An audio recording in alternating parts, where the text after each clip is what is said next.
नमस्कार मित्रों, बहुत बहुत स्वागत है आपका अपने YouTube channel target with PS परिया में। मैं डॉक्टर अनुपम द्विवेदी आपका बहुत बहुत बहुत बहुत स्वागत करता हूं। मैं आप लोगों को political science PGT GIC lecturer पढ़ा रहा हूं और पिछले क्लासों में मैंने आपको बताया कि राज्य क्या है, राज्य के डिफिनेशंस बताया, राज्य के नेचर्स बताया, वेस्टर्न अप्रोच में और इंडियन पॉलिटिकल थिंकर्स। ठीक है, भारतीय राजनीतिक परिप्रेक्ष्य में और पाश्चात्य राजनीतिक परिप्रेक्ष्य में मैंने आपको बताया कि राज्य क्या है। अब अगर राज्य के डिफिनेशंस हो गए तो प्रश्न उठता है कि राज्य की उत्पत्ति कैसे होती है। और आपको मैं बताना चाह रहा हूं कि फर्स्ट पेपर का सबसे इंपॉर्टेंट जो टॉपिक होता है वह यही है, राज्य की उत्पत्ति के सिद्धांत। यानी कि राज्य से क्वेश्चन रहते ही रहते हैं। अगर आपको जीआईसी लेक्चरर के मेंस में लिखने के लिए आएगा तो उसमें भी आपको राज्य की उत्पत्ति से संबंधित क्वेश्चंस रहेंगे। और ऑब्जेक्टिव क्वेश्चन में तो 4-5 क्वेश्चंस रहते हैं, 4-5 क्वेश्चन आपके कौन राज्य की उत्पत्ति के सिद्धांत से रहेंगे। तो सबसे इंपॉर्टेंट टॉपिक राज्य की उत्पत्ति का सिद्धांत है, उसको हम लोग शुरू कर रहे हैं। और जितने सिद्धांत दिए गए हैं उसमें जो पहला सिद्धांत है दैवीय उत्पत्ति का सिद्धांत, उसको मैं आज आप लोगों के सामने प्रस्तुत करूंगा कि दैवीय उत्पत्ति का सिद्धांत। ठीक है,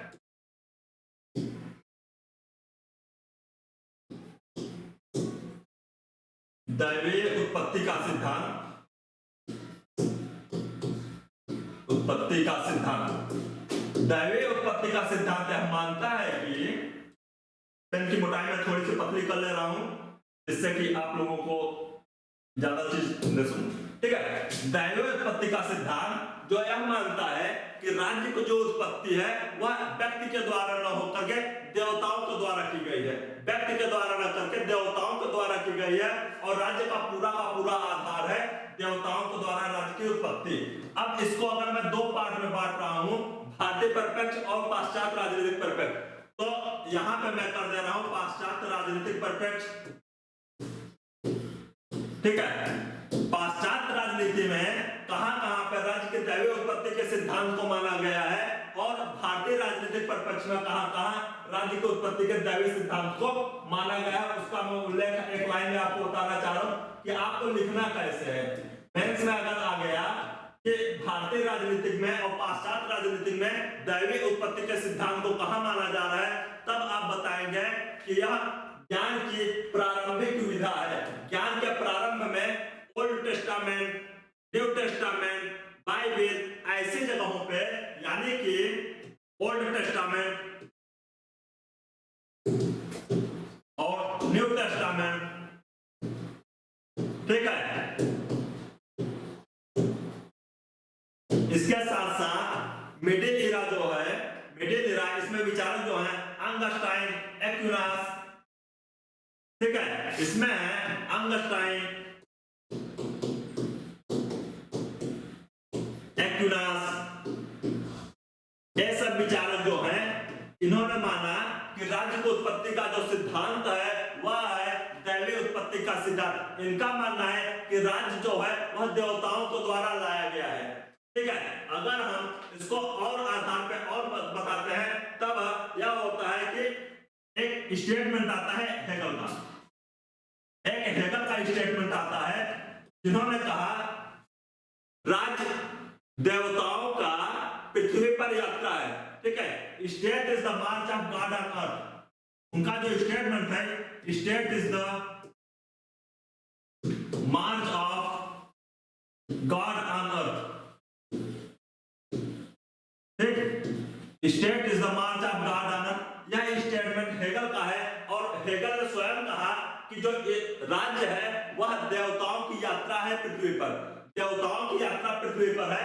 तब ऐसा कहा कि वह राज्य की उत्पत्ति के व्यक्तिगत सिद्धांत को न मान के देवताओं के सिद्धांत को मानते हैं। बेसिकली तो हेगल जो है आदर्शवादी विचारक है, लेकिन इनके इस स्टेटमेंट से एक बात निकल के आ रही है कि राज्य एक पवित्र संस्था है। राज्य एक पवित्र संस्था है जो कि व्यक्ति के द्वारा पैदा न होकर के देवताओं के द्वारा बनाया गया है, देवताओं के द्वारा बनाया गया है। अगर इस स्टेटमेंट को हम देखते हैं तो यही विचार समझ में आ रहा है। ठीक, अब दूसरी बात आ रही है कि राज्य मानवीय न होकर दैवीय है, तो ईश्वर ने शासन के प्रबंधन के लिए राजा की नियुक्ति की है। ठीक है, पहले तो मैं यहाँ पर नाम लिख दे रहा हूं कहां कहां पे। पहली चीज, ठीक, महाभारत में, उपनिषदों में, ठीक है, महाभारत और उपनिषदों में राज्य की दैवीय उत्पत्ति के सिद्धांत को बताया गया है। चाणक्य ने भी राज्य की दैवीय उत्पत्ति के सिद्धांत को बताया और बताया कि चाणक्य ने भी बताया कि राज्य में जो राज्य है और राजा है वह देवताओं का प्रतिनिधि है। ठीक है, देवताओं का प्रतिनिधि है। तो इतने विचारक हैं जो यह स्वीकार करते हैं कि राज्य की उत्पत्ति दैवीय है, मानवीय नहीं है। पहले तो बेसिक इंट्रोडक्शन हो गया, ऐतिहासिक पृष्ठभूमि हो गई कि कौन कौन मानते हैं। अब अगर जो दैवीय सिद्धांत को मानता है, जो यह मानता है कि राज्य की उत्पत्ति दैवीय सिद्धांत है, तो दैवीय सिद्धांत के मुख्य विशेषताएं क्या है, यानी कि राज्य की उत्पत्ति की दैवीय सिद्धांत की मुख्य विशेषताएं क्या है। तो आप ऐसे देखेंगे, राज्य की उत्पत्ति के सिद्धांत, राज्य की उत्पत्ति के दैवीय सिद्धांत, ठीक है, दैवीय सिद्धांत की मुख्य विशेषता, दैवीय सिद्धांत की मुख्य विशेषता, ठीक। पहली बात, राज्य की उत्पत्ति मानवीय न होकर दैवीय है। विशेषताओं को मैं बता रहा हूं। राज्य की उत्पत्ति दैवीय न होकर, उत्पत्ति मानवीय न होकर दैवीय है। ठीक है,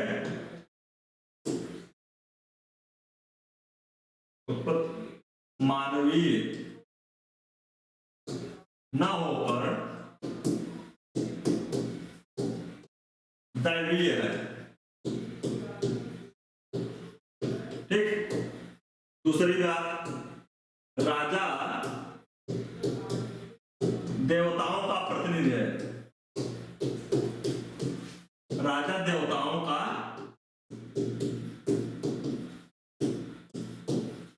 प्रतिनिधि है। दो बातें जो दैवीय सिद्धांत के मौलिक बातों को स्वीकार करते हैं, ठीक है, कि राज्य की उत्पत्ति मानवीय न होकर दैवीय है, और दूसरी बात, राजा देवताओं का प्रतिनिधि है, यानी कि जो व्यक्ति होता है वह अपने कार्यों के लिए, राजा जो है वह देवताओं के प्रति उत्तरदायी होता है। तीसरी बात, राजा जो है अपने कार्यों के लिए,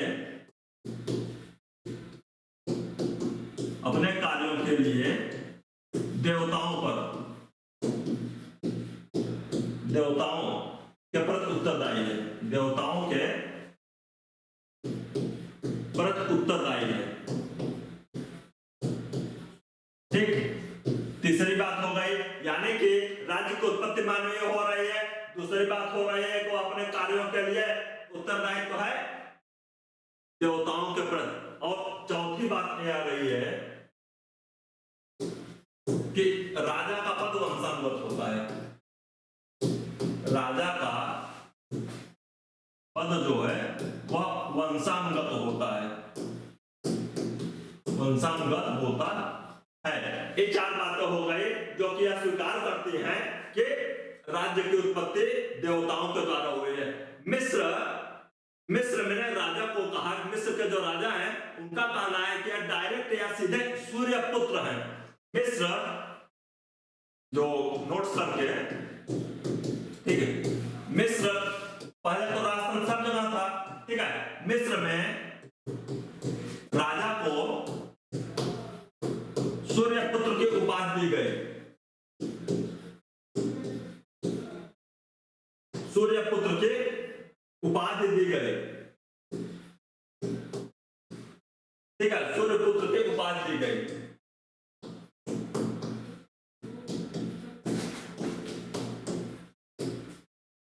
अगर राजा को सूर्यपुत्र माना जा रहा है, तब यानी कि राजा का जो प्रतिनिधि है वह देवताओं का ही प्रतिनिधि है। जो राजा है वह देवताओं का ही प्रतिनिधि है। राजा को देवताओं के द्वारा ही नियुक्त किया गया है, ऐसा मानना है मिस्र के राजा का। मिस्र के राजा जो अपने आप को देवताओं का प्रतिनिधि मान रहा है, ठीक है, उसको कहते हैं। इसके साथ साथ मनुष्य जो है, जो मध्यकाल का एरा था, आपको बता दूं उसमें कि वहां पे तार्किकता का एकदम अभाव था, वैज्ञानिकता का एकदम अभाव था। वहां पे अंधविश्वास के लोग रहते थे, ठीक है, अंधविश्वास से ग्रस्त थे लोग, और वहां पे जो बातें चर्च के द्वारा बताई जाती थी लोग उसी को फॉलो करते थे, ठीक है। उसमें कोई अपना वैज्ञानिकता या तार्किकता का भाव नहीं रखते थे कि तार्किक रूप से सोच सके, लॉजिकली सोच सके कि यह उचित है या नहीं उचित है। यानी कि सीधे सीधे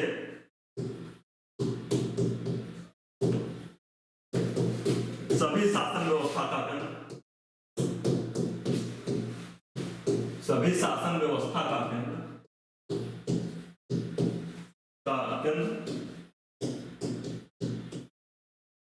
चर्च होता था, ठीक है, चर्च होता था। यानी कि शासन सत्ता का जो सेंटर होता था वह चर्च है, ठीक है, वह चर्च होता था, न कि राजा स्वयं अपने कार्यों के लिए देवताओं के प्रति उत्तरदायी होता था, और वहां पे देवताओं का प्रतिनिधि राजा होता था, और वहां पे जो चर्च होते थे, पैगंबर जो होते थे, पोप होते थे, वे राजा को गवर्न करते थे, ठीक है। एक प्रकार से गॉड और राजा के बीच में मीडिएटर की भूमिका चर्च और पोप की थी, ठीक है। तो इस प्रकार से देवता के सिद्धांत जो थे, दैवीय उत्पत्ति का सिद्धांत इस आधार पर माना जा रहा है, ठीक। महाभारत ने कहा, महाभारत में राजा को देवताओं का प्रतिनिधि माना गया, ठीक है। महाभारत में ब्रह्मा ने मनु को पहला राजा कहा, ठीक है। ब्रह्मा ने इन मनु को राजा नियुक्त किया और बताया कि वह पहला राजा है। महाभारत में शांति पर, महाभारत को जो शांति, अगर भारतीय राजनीतिक चिंतक को समझना है तो महाभारत के शांति पर्व को आपको पढ़ना होगा, ज्यादा समझ विकसित करने के लिए। महाभारत के शांति पर्व को पढ़ेंगे तब आपको भारतीय राजनीति की जो बेसिक नीड्स है, यानी कि बेसिक जो चीजें हैं, बेसिक कॉन्सेप्ट है, वो वहीं से उभर कर आती है। तो आप समझिए कि महाभारत के शांति पर्व में यह बताया गया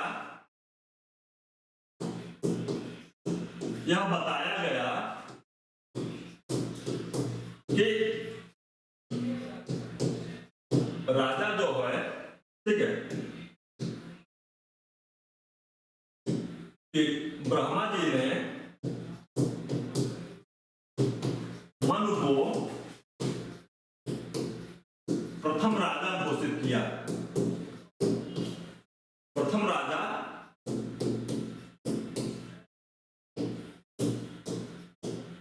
घोषित किया, ठीक है। महाभारत के शांति पर्व में ब्रह्मा जी को यह बताया गया कि ब्रह्मा जी ने राजा को, मनु को प्रथम राजा कहा है, और चाणक्य ने कहा राजा को यम और इंद्र का स्थानापन्न है। यहाँ पे महाभारत हो गया, और यहाँ पे कौटिल्य महोदय हो गए। कौटिल्य ने कहा कि राजा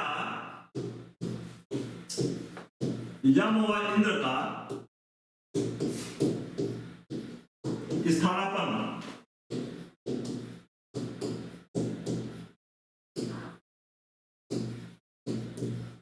ठीक है।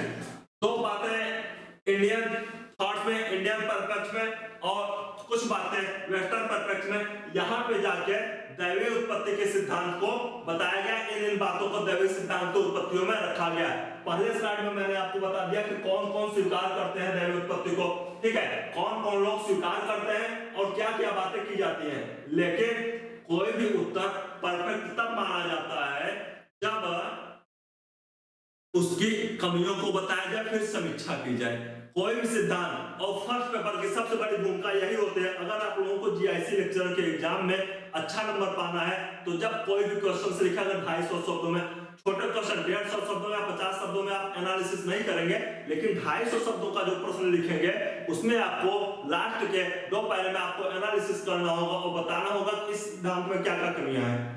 ठीक, इन सिद्धांत में क्या कमियां हैं, तब जाके वह क्वेश्चन पूरा हो गया। ठीक है, अब अगर मैं इनकी कमियों को देखता हूं, ठीक है, तो कमियों को लिखता हूं, तब जाके मेरा प्रश्न पूरा होगा। दैवीय उत्पत्ति के सिद्धांत में कमी, दैवीय उत्पत्ति सिद्धांत की आलोचना।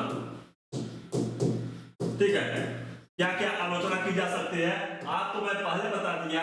यार जो राज्य है वह मानव हित के लिए बनाया गया है, और अगर कोई चीज मानव हित के लिए बनाया गया है तो हम मानव के द्वारा बनाया जाएगा, देवताओं के द्वारा नहीं बनाया जाएगा, क्योंकि ईश्वर को आज तक कभी किसी ने देखा नहीं है। तब मैं ईश्वर को कैसे कह सकता हूं ईश्वर के द्वारा बनाया गया? तो पहली बात जो कमी बताई जाती है, पहली कमी यह है कि यह एक अतार्किक और अवैज्ञानिकता का भरपूर भंडार है।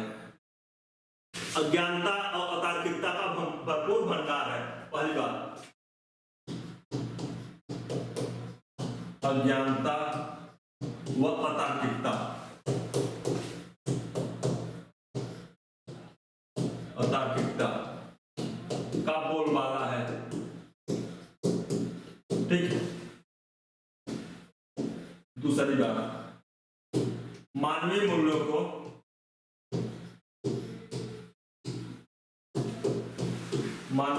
को कमतर किया गया। ठीक है, तीसरी बात, सामाजिक समझौता सिद्धांत यह मानता है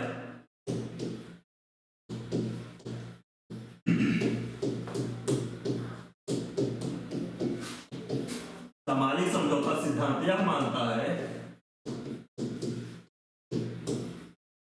राज्य स्वाभाविक संस्था है, राज्य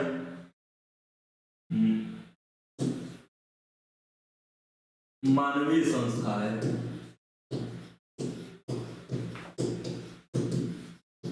दैवीय नहीं।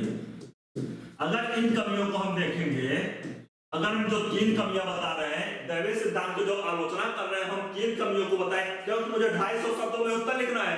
जीआईसी का जो प्रश्न आएगा उसमें केवल 250 शब्दों को उत्तर लिखना है, और आपको 250 शब्दों में बहुत ज्यादा आलोचना नहीं करने। आलोचना की आपको कब 25-30 शब्द में, ठीक है, आलोचना आपको केवल 30 शब्दों में करनी है। आप इतनी अगर 3 आलोचनाएं कर दिए तो सफिशिएंट है। लेकिन किसी भी उत्तर को आप निगेटिविटी के साथ फिनिश नहीं करेंगे। यह मेरा पूरा सुझाव है कि कोई भी उत्तर जब आप लिखेंगे तो निगेटिविटी के साथ उसको फिनिश नहीं करेंगे। तब आपको बताना होगा कि क्या भैया जो दैवीय उत्पत्ति का सिद्धांत है राज्य का, उसमें केवल यही कमियां हैं, क्या उसमें कुछ अच्छाइयां नहीं है? तब हम बताएंगे कि इन कमियों के बावजूद निष्कर्ष में ऐसे लिखूंगा कि गिलक्राइस्ट महोदय कह रहे हैं, ठीक है, निष्कर्ष में मैं गिलक्राइस्ट के स्टेटमेंट को लिख रहा हूं। गिलक्राइस्ट ने कहा, जो कि बहुत बड़े राजनीतिक है, ठीक है, गिलक्राइस्ट ने कहा कि भले ही दैवीय उत्पत्ति के सिद्धांत में, दैवीय उत्पत्ति के सिद्धांत में तमाम कमियां नहीं हो,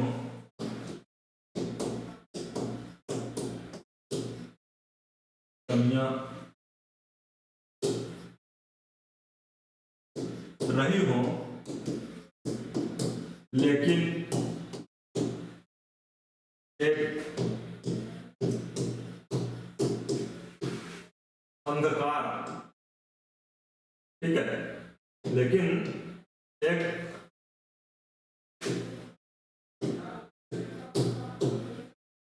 अंधकार को समाप्त कर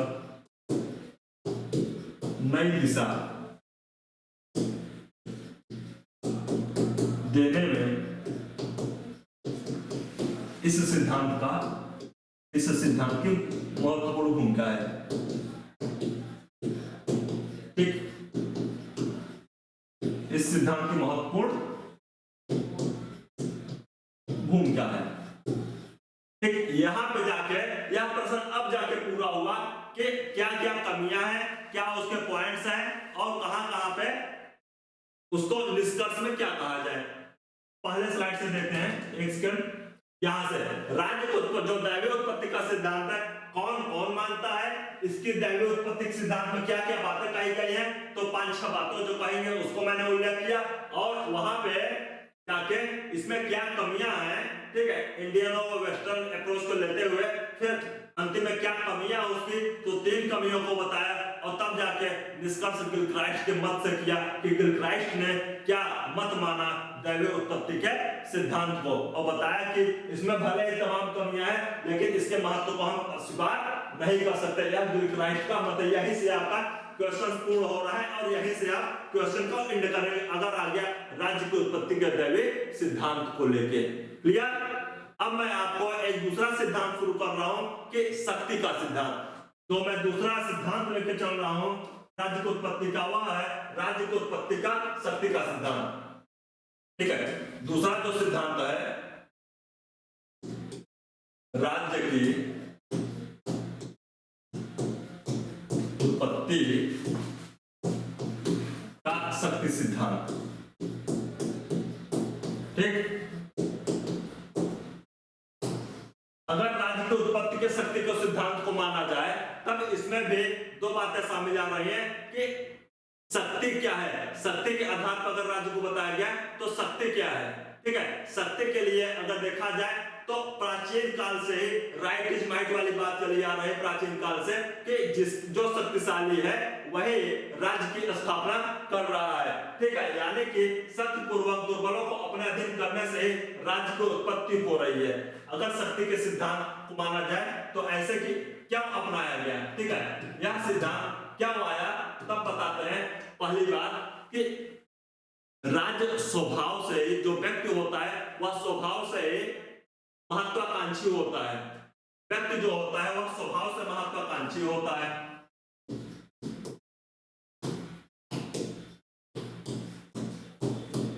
स्वभाव से महत्वाकांक्षी होता है।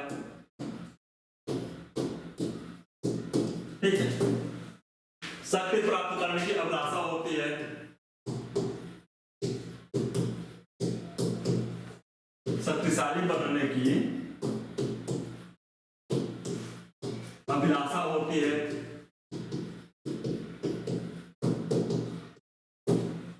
ठीक है, तीसरी बात जो है कि वह यह मानता है कि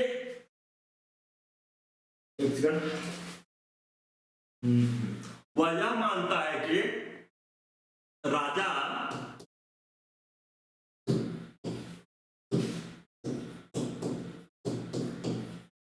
शक्ति का प्रयोग करके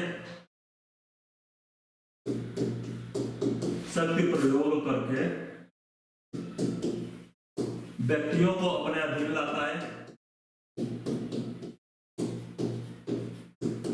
अपने अधीन लाता है जिससे राज्य की उत्पत्ति होती है।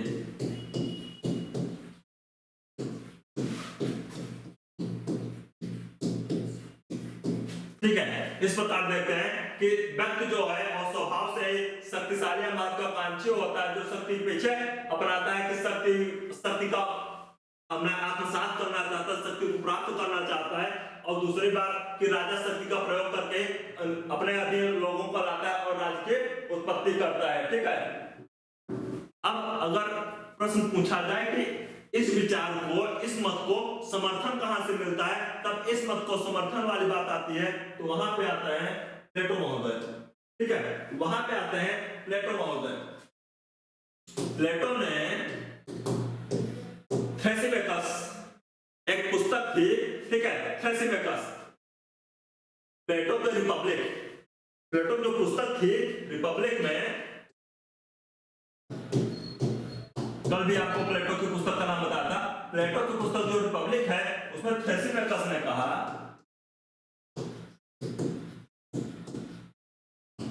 थ्रेसिमेकस ने कहा राज्य मात्र शक्तिशाली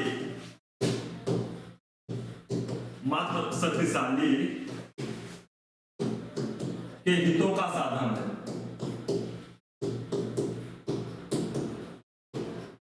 और कुछ नहीं।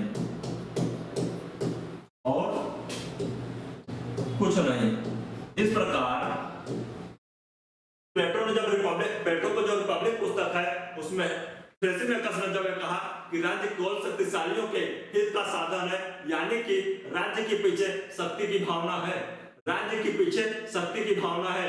इसी को दूसरे विचारक जो थे ह्यूम ने ओरिजिनल कॉन्ट्रैक्ट में एक अगले विचारक थे ह्यूम, इनकी पुस्तक थी ओरिजिनल कॉन्ट्रैक्ट। अच्छा, एग्जाम में आप लोगों के इस क्वेश्चंस के जैसे किताबों के नाम भी आते हैं, ठीक है। क्वेश्चन जो ऑब्जेक्टिव पूछे जाएंगे, आपको सिर्फ डिस्क्रिप्टिव तो देना नहीं है, आपको पीटी एग्जाम भी देना है, प्री एग्जाम देना है, तब आपको कुछ पुस्तकों के नाम भी याद करने होंगे। और पुस्तक का नाम अगर याद करना है तो आपको एक साथ सभी पुस्तकों का नाम आप नहीं याद कर सकते, ठीक है, और ना तो वह व्यवहार में उचित भी है।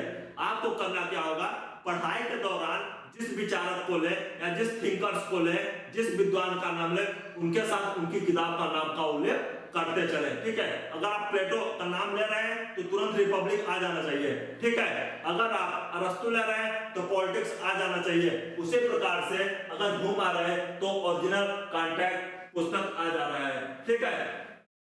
और यह कहता है कि राज्य की उत्पत्ति तब होती है जब शक्तिशाली व्यक्ति अपने अनुयायियों को इकट्ठा करता है, ठीक है। शक्तिशाली व्यक्ति शक्ति का प्रयोग करके अपने अनुयायियों को एक जगह इकट्ठा करता है, तब जाके राज्य की उत्पत्ति होती है। यह कहता है ओरिजिनल कॉन्ट्रैक्ट में राज्य की उत्पत्ति तब होती है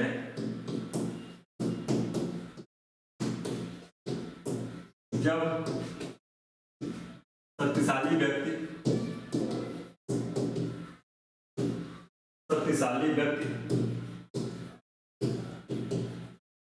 शक्ति का प्रयोग करके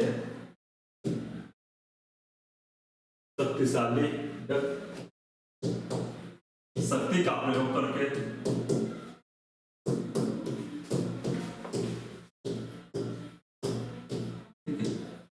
अपने अनुयायियों को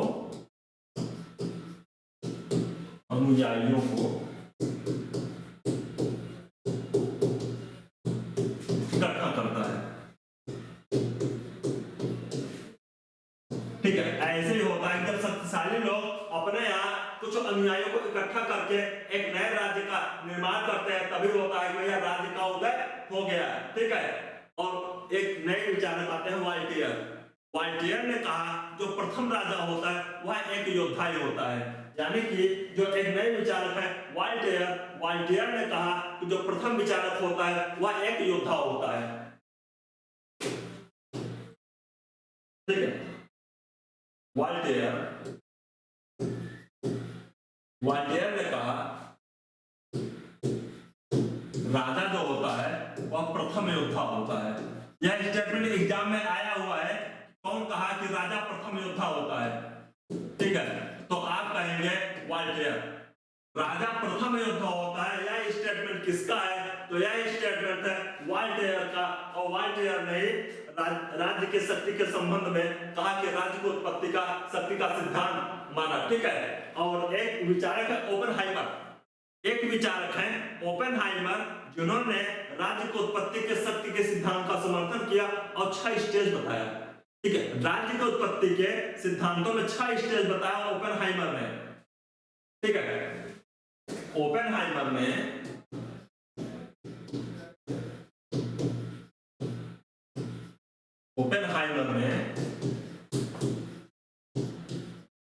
राज्य की उत्पत्ति के 6 अवस्था बताया। ओपेनहाइमर की पुस्तक का नाम क्या था, ओपेनहाइमर की पुस्तक का नाम था द स्टेट। ओपेनहाइमर की पुस्तक का नाम था द स्टेट, ठीक। अब अगर कहीं आपसे ओपेनहाइमर की पुस्तक का नाम पूछेगा तो आप बताएंगे कि ओपेनहाइमर की पुस्तक का नाम था द स्टेट, ठीक है। अब अगर आपको देखा जाए कि इस स्टेज से जिसे आदि मानव की अवस्था से लेकर के वर्तमान राज्य की अवस्था तक जो क्रम बताया उसको 6 अवस्थाओं में ओपेनहाइमर ने बांटा, ठीक है। प्राचीन काल की जो प्रथम अवस्था थी, ऐसा फर्स्ट स्टेज करके लिख दे रहे हैं, ठीक है। फर्स्ट स्टेज, ठीक है। सेकंड स्टेज, स्टेज, ठीक है, फोर्थ स्टेज,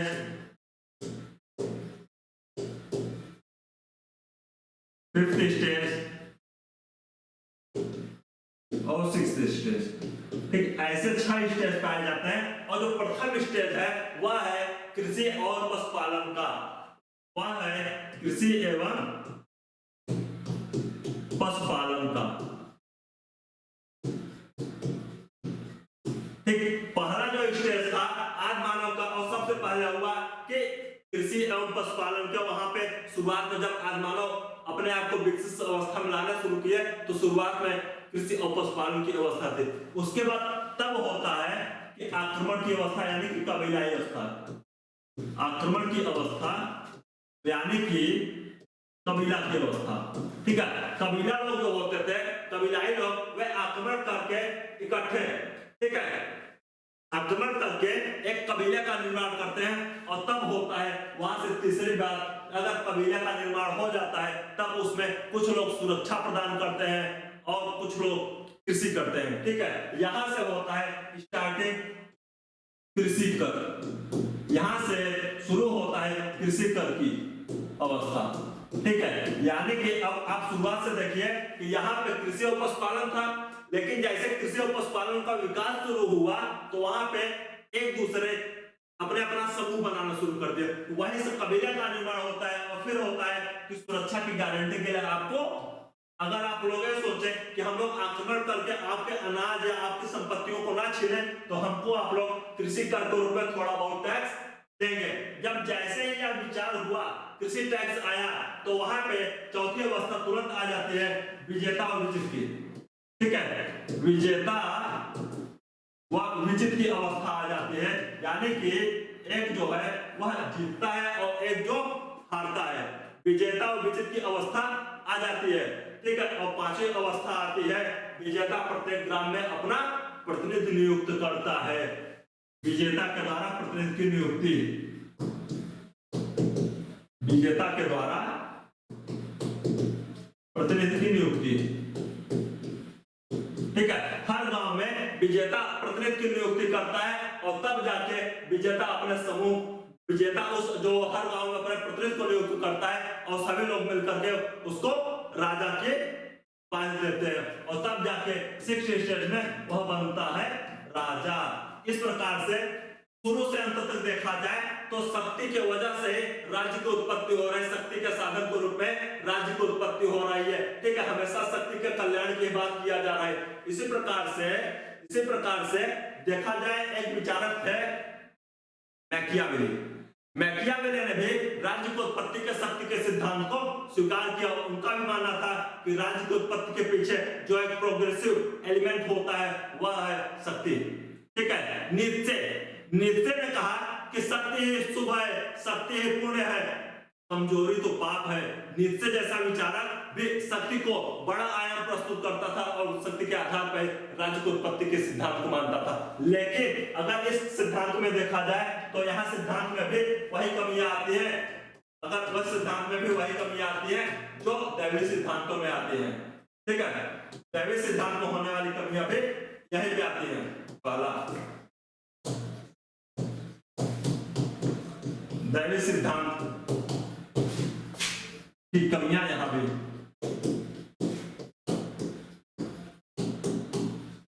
ठीक, दूसरी बात, केवल शक्ति ही राज्य का आधार नहीं, केवल शक्ति ही राज्य का आधार नहीं। ठीक है, तीसरी बात, इससे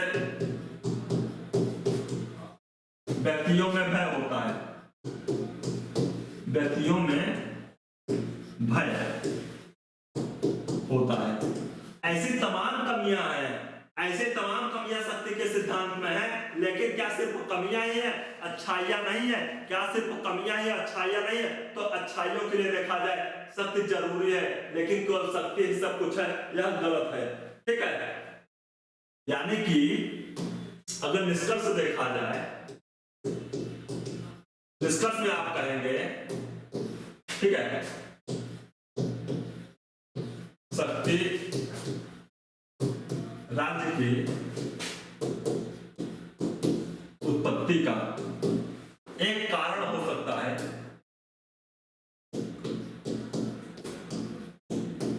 एक कारण हो सकता है, लेकिन सब कुछ हो ऐसा नहीं। लेकिन सब कुछ हो ऐसा नहीं।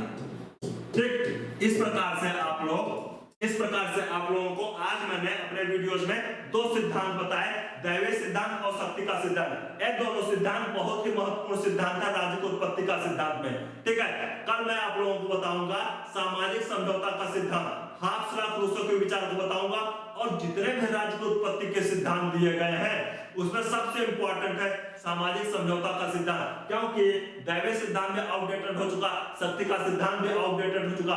सामाजिक समझौता के सिद्धांत को सबसे ज्यादा महत्व दिया गया राजनीतिक चिंतकों के द्वारा। ठीक है, तो आज की वीडियो में यहीं पे फिनिश करता हूं। कल वाली क्लास में मैं आपको राज्य की उत्पत्ति का सामाजिक समझौता का सिद्धांत बताऊंगा, और आप लोग कुछ जब जीआईसी मेंस का परीक्षा देंगे तो कुछ इसी प्रकार से उत्तर को लिखने का प्रयास करिएगा, ज्यादा अट्रैक्टिव होगा, ज्यादा इफेक्टिव होगा। ठीक है, तो आज के लिए आपको बहुत बहुत धन्यवाद। अगले वीडियोस में मिलते हैं नए सिद्धांत के लेकर। ठीक है, तब तक के लिए नमस्कार, धन्यवाद।